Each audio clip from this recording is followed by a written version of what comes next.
Pendant de longues années, Nikos Aliagas s'est muré dans un silence que peu de gens ont compris. Ce n'était pas un silence de fuite ou de déni, mais un refuge nécessaire pour tenir debout. 2 ans pendant lesquels les rumeurs ont circulé, alimentées par des regards fuyants et des conversations chuchotées. 2 ans où les vérités n'étaient qu'esquissées, jamais confirmées. Chaque apparition publique, chaque interview, chaque image volée était passée au crible, à la recherche d'indices. Mais Nikos ne laissait rien filtrer. Et puis un jour, presque sans prévenir, il a décidé de parler. Pas dans une conférence de presse, pas dans un grand plateau télé où il aurait pu faire de cette confession un événement médiatique. Non, il a choisi un moment plus intime, une prise de parole dépouillée, loin des codes du spectacle. C'est là que le mur qu'il avait construit autour de lui a commencé à se fissurer. Dans ses yeux, ce jour-là, on ne lisait ni triomphe ni revanche. Pas de sourire éclatant pour rassurer ou impressionner. Seulement une lumière douce, presque fragile, que l'on reconnaît chez ceux qui ont traversé une tempête intérieure et qui, après une longue lutte silencieuse, ont trouvé un apaisement. Ce n'était pas l'explosion joyeuse d'un homme qui annonce une victoire sentimentale. C'était un geste plus discret, presque secret, celui de tendre la main vers un avenir auquel il ne croyait plus vraiment. Il a parlé d'amour, de rupture et de ce mariage que l'on croyait éternel mais qui s'est effondré loin des regards. Il a parlé sans chercher à dramatiser, sans phrases toutes faites. Pas de slogan, pas de posture. Simplement des mots justes, posés, presque timides. Dans un monde où chaque émotion semble devoir être partagée en direct sur les réseaux sociaux, il a choisi le chemin inverse, celui du silence protecteur. Le vrai silence. Celui qui ne cache pas pour dissimuler, mais pour préserver ce qui a encore de la valeur. Car l'histoire qu'il raconte n'a rien à voir avec un conte de fées revisité, ni avec un scénario de revanche sur la vie. Elle est faite de lenteur, de pudeur et d'un choix assumé. Vivre loin des projecteurs, accepter de ne pas tout montrer, garder pour soi ce qui compte vraiment. Nikos aurait pu capitaliser sur son image, orchestrer son récit comme un feuilleton public, mais il a préféré le murmure à la fanfare. Dans ce nouveau chapitre, il y a une femme. Il ne la nomme pas, ne la décrit pas avec emphase. Mais ces mots, choisis avec soin, suffisent à comprendre son rôle dans sa renaissance. Elle n'a pas cherché à le sauver, comme aime à le raconter les histoires romantiques simplistes. Elle n'est pas venue combler un vide, mais offrir un espace. Elle a accompagné, marché à ses côtés, accepté ses silences et ses lenteurs. Loin des passions dévorantes qui consument autant qu'elles éclairent, elle est cette lumière douce qui ne cherche pas à éblouir, mais à réchauffer. En révélant ce pan de sa vie, Nikos a bouleversé l'image figée que beaucoup avaient de lui. On ne voit plus seulement l'animateur charismatique, l'homme des grandes soirées télévisées, celui qui sait sourire au bon moment et poser la voix juste. On découvre un homme debout après la chute, un homme qui a accepté sa vulnérabilité pour mieux se réconcilier avec lui-même. Son récit sonne comme une leçon silencieuse. Même lorsque tout semble figé, la vie peut encore offrir une seconde chance. Ce qui frappe, c'est que ce retour à l'amour ne ressemble pas à un éclat de lumière soudain, mais à une aurore lente, presque imperceptible. Il ne cherche pas à impressionner ni à donner une image idéalisée de sa nouvelle vie. Il ne revendique rien, il vit. Et c'est précisément cette simplicité qui touche. Elle rappelle qu'il n'y a pas toujours besoin de bruit pour qu'une histoire soit grande, qu'un geste peut avoir plus de force qu'un discours, et qu'un silence peut parfois être plus éloquent que 1000 déclarations. En prenant la parole après ces 2 années de retrait, Nikos ne signe pas un retour médiatique, il ouvre une parenthèse intime. Une parenthèse où il se montre tel qu'il est, sans rôle à jouer, sans masque. Une parenthèse qui dit à ceux qui l'écoutent qu'il est possible de se relever, même quand on ne croyait plus en rien. Qu'il est possible d'ouvrir la porte à quelqu'un sans chercher à remplir un manque, mais simplement pour partager un bout de chemin. Et qu'au fond, la plus belle des victoires, c'est peut-être de retrouver la paix avec soi-même. Quand Nikos Aliagas revient sur son divorce, il ne parle pas simplement d'un amour qui s'est éteint. Dans ses mots, on devine la chute d'un univers entier. Ce n'était pas seulement la fin d'une histoire sentimentale, mais l'effondrement d'un édifice qu'il avait mis des années à bâtir, pierre après pierre. Il croyait avoir trouvé un port sûr, un havre à l'abri des tempêtes. Mais un jour, presque imperceptiblement, les fondations ont commencé à se fissurer. Et quand les murs ont fini par tomber, ce n'est pas seulement un foyer qu'il a perdu. C'est une certitude, une foi intime en la solidité de ce qu'il avait construit. Il raconte cette rupture sans chercher à émouvoir ou à accuser. Il n'emploie pas les mots de la rancune.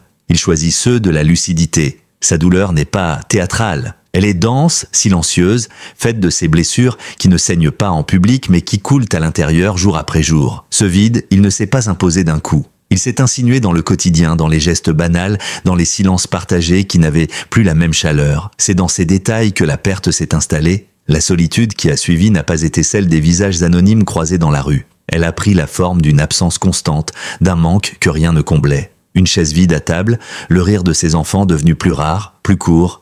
Les dimanches matins où l'odeur du café ne se mêlait plus à celle des voix et des pas dans la maison. Tout ce qui faisait partie du décor familier s'est transformé en rappel permanent de ce qui n'était plus. À ce vide affectif s'est ajoutée une fatigue plus sourde, plus insidieuse. Pas une maladie clairement identifiée, mais ce que les médecins appellent l'épuisement nerveux. Une usure invisible qui s'installe dans le corps quand l'âme est trop longtemps restée en tension. Les muscles se crispent, le souffle devient plus court, le sommeil plus léger. Nikos le décrit comme une lassitude profonde, presque physique, où chaque geste demande plus d'effort qu'avant. Et pourtant, il n'a pas cédé à l'effondrement complet. Il a continué à apparaître à l'écran, à sourire, à tendre le micro aux autres, mais dans sa voix, il y avait désormais quelque chose de différent. Une gravité qu'aucune mise en scène ne pouvait effacer. Ceux qui l'écoutent attentivement savent qu'il porte en lui cette fêlure qu'on ne peut pas cacher. Une brisure qui ne défigure pas mais qui change à jamais la manière de regarder le monde. Ce qui le touche le plus, ce n'est pas seulement la fin d'un couple, mais les conséquences sur son rôle de père. Homme de transmission, attaché aux racines et à la mémoire, il a dû apprendre à vivre son lien avec ses enfants autrement, les voir moins souvent, composer avec le temps partagé, accepter que certains moments lui échappent, chaque instant passé avec eux est devenu plus précieux, mais aussi plus fragile. Et dans ces mots, on entend cette mélancolie discrète de celui qui aurait tout donné pour préserver l'unité familiale. Il aurait pu se refermer, ériger des murs, se fondre dans une façade publique pour éviter les questions. Mais il a choisi de faire face. Et c'est là que réside une forme de courage rare. Non pas celui qui brille dans l'exploit, mais celui qui se manifeste dans la persévérance quotidienne. Se lever chaque matin, sourire aux autres, même lorsque tout en soi pèse. Tenir debout non pas pour prouver quoi que ce soit, mais parce qu'il le faut. Cette force tranquille ne s'apprend pas. Elle se forge dans l'obscurité, dans les nuits, sans sommeil, dans les larmes qu'on retient. Et même si la douleur ne disparaît pas, elle se transforme en quelque chose de plus supportable. Chez Nikos, elle est devenue une lumière discrète, presque invisible, mais indestructible. Un éclat qui lui permet d'avancer, de continuer à tendre la main aux autres, même en portant en lui ce poids invisible. Il y a encore quelques années, Nikos Aliagas incarnait aux yeux du public l'image parfaite de l'animateur télé. Souriant, élégant, précis dans ses mots comme dans ses gestes, il semblait traverser les saisons télévisées sans jamais faiblir. On le voyait comme une figure stable, presque immuable, capable de naviguer entre le divertissement léger et les moments plus graves avec la même aisance. Pourtant, derrière cette image impeccable, un autre Nikos vivait une tempête. Après sa rupture, le masque du professionnel irréprochable a commencé à peser. Non pas parce qu'il n'aimait plus son métier, mais parce que la distance entre l'homme public et l'homme privé devenait trop grande. Jour après jour, il devait afficher un visage apaisé alors que, dans l'ombre, il réapprenait à respirer. C'est dans ce décalage qu'a commencé sa transformation. Une mue lente, presque imperceptible au début, mais qui a fini par changer profondément sa manière d'être. Il a cessé de vouloir correspondre à l'image attendue. Il ne cherchait plus à cacher ses silences ou ses hésitations. Il les assumait. Cette vulnérabilité nouvelle, loin de l'affaiblir, lui a donné une forme de force inattendue. Loin de la façade lisse que le public connaissait, il s'est autorisé à être imparfait, à montrer qu'il ne détenait pas toutes les réponses. Ses mots sont devenus plus simples, plus ancrés dans le réel. Il n'avait plus besoin de séduire. Il voulait seulement être vrai. Lorsqu'il parle aujourd'hui d'amour, ce n'est plus avec les certitudes d'hier. Il ne promet pas l'éternité. Il parle de présence, de respect, d'accompagnement. La femme entrée dans sa vie après ces années sombres n'a pas tenté de réparer ce qui était brisé. Elle n'a pas imposé de solution. Elle n'a pas comblé les vides. Elle s'est contentée d'être là, d'écouter, de marcher à ses côtés. Cette approche lente et douce a changé son rapport à la relation. Ce n'était plus un refuge dans lequel se perdre, mais un espace où respirer à nouveau. Pour Nikos, protéger cette intimité est devenu essentiel. Non par crainte de la perdre, mais pour en préserver la valeur. Dans une époque où les histoires d'amour se racontent en story et en clichés filtrés, il a choisi le silence et la retenue. Un choix radical dans un monde où tout s'expose, mais ce choix dit beaucoup de la personne qu'il est devenu. Un homme qui sait que les plus belles choses se vivent à voix basse. Cette mue ne s'est pas faite dans l'euphorie. Elle s'est construite dans la lenteur, avec des doutes, des rechutes, des moments de solitude. Mais elle a donné naissance à un Nikos plus lucide, plus apaisé. Un homme capable de regarder ses blessures sans les transformer en spectacle. Un homme qui a compris que la vie ne revient jamais en arrière, mais qu'elle offre toujours la possibilité de repartir autrement. Aujourd'hui, cette transformation se lit dans sa manière de s'adresser aux autres. Sa voix porte une gravité douce, ses regards s'attardent plus longtemps, comme s'il cherchait à capter ce qui compte vraiment. Il n'a pas effacé la douleur, mais il l'a apprivoisée. Et c'est peut-être là le plus grand changement, il n'avance plus contre elle, il avance avec elle.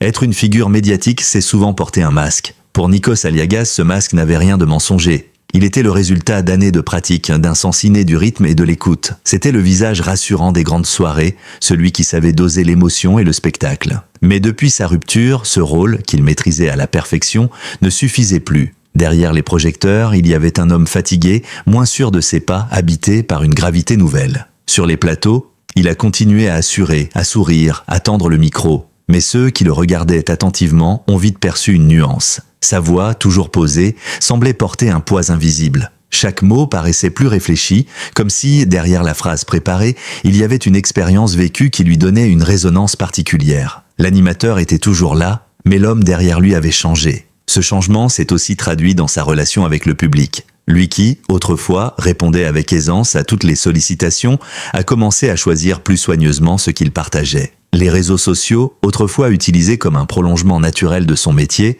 sont devenus pour lui un terrain miné. Non pas par peur de l'exposition, mais par volonté de protéger ce qu'il reconstruit. Il sait que l'intimité se perd vite dans le tumulte médiatique et que tout ce qui est exposé risque d'être déformé.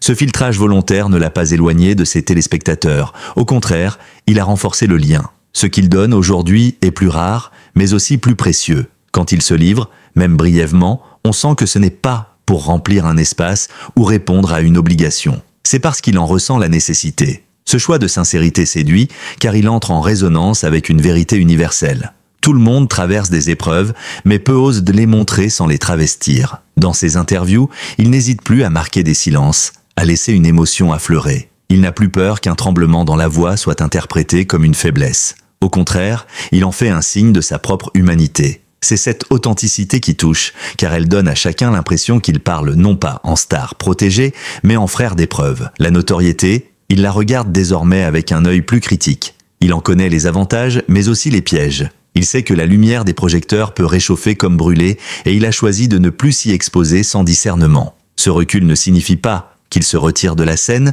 mais qu'il en maîtrise mieux les règles. Il apparaît quand il le veut, il parle quand il en a envie, et surtout, il ne laisse plus la machine médiatique décider de son récit. Au fil du temps, ce positionnement a changé la perception que le public a de lui.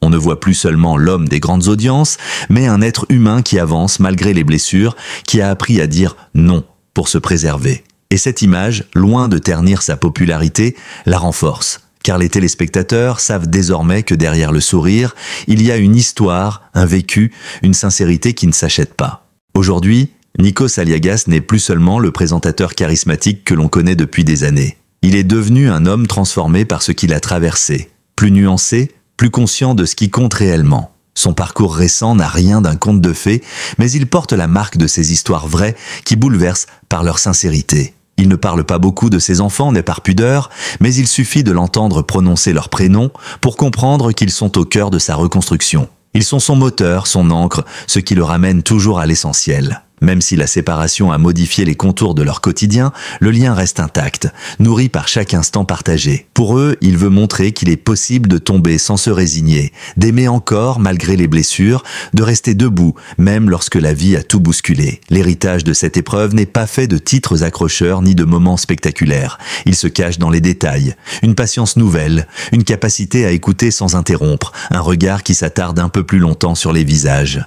Nikos a appris à valoriser la lenteur, à accepter que tout ne se répare pas tout de suite. Il sait désormais que certaines cicatrices ne disparaissent jamais complètement, mais que cela ne les rend pas moins belles. Ce qui frappe, c'est la manière dont il a intégré ces failles à son identité. Là où d'autres cherchent à les masquer, il les accueille comme une preuve de vie. Elles ne sont plus des signes de faiblesse, mais des témoins silencieux de son parcours. Il sait qu'elles racontent une histoire, celle d'un homme qui a aimé, perdu et choisi de continuer à marcher malgré le poids du passé. Ce qu'il transmet aujourd'hui, ce n'est pas une méthode ou un discours formaté. C'est un exemple. Il incarne la possibilité de se réinventer après l'effondrement, non pas en effaçant ce qui a été douloureux, mais en s'en servant comme socle pour avancer. Il répète souvent que l'on ne revient jamais pareil de l'autre côté. Lui en est la preuve vivante, plus attentif, plus patient, plus humain. Dans ces moments de confidence, il évoque cette lumière qui ne s'éteint jamais vraiment. Parfois vacillante, parfois fragile, elle continue pourtant à guider ses pas. C'est cette lumière qu'il veut protéger, et c'est aussi celle qu'il partage avec ceux qui croisent sa route. Sur un plateau, dans la rue, ou dans un échange bref avec un inconnu, il dégage cette chaleur calme qui rassure. Il n'est plus dans la quête de reconnaissance ou dans la performance constante, il est dans l'essentiel. Sa trajectoire rappelle que la vie ne se mesure pas à ses triomphes publics, mais à la manière dont on se relève dans l'intimité de ses combats. Ce qu'il laisse derrière lui, au-delà de son image publique, c'est une leçon silencieuse. Il est possible de vivre pleinement, même avec ses failles, et parfois, c'est même grâce à elles que l'on devient plus fort. Et peut-être est-ce là le plus bel héritage que Nikos Aliagas puisse offrir aujourd'hui. La certitude qu'après la nuit, même la plus longue, il y a toujours un matin. Pas forcément éclatant, mais suffisant pour continuer d'avancer. Une lumière douce, humaine, qui rappelle que la dignité ne se trouve pas dans l'absence de chute, mais dans la manière de se relever, encore et encore. Merci d'avoir pris le temps de regarder cette vidéo jusqu'au bout. Votre présence et votre attention sont précieuses et donnent tout leur sens à notre travail. Si cette histoire vous a touché, ému ou inspiré, nous vous invitons à soutenir notre chaîne en vous abonnant dès maintenant. Activez la cloche pour ne rien manquer de nos prochaines publications. N'hésitez pas à partager vos impressions, vos réflexions ou vos expériences personnelles dans l'espace des commentaires. Chaque mot compte et enrichit le dialogue entre nous. Restez connectés, de nouvelles vidéos arrivent de très bientôt avec d'autres récits forts et authentiques. À très vite.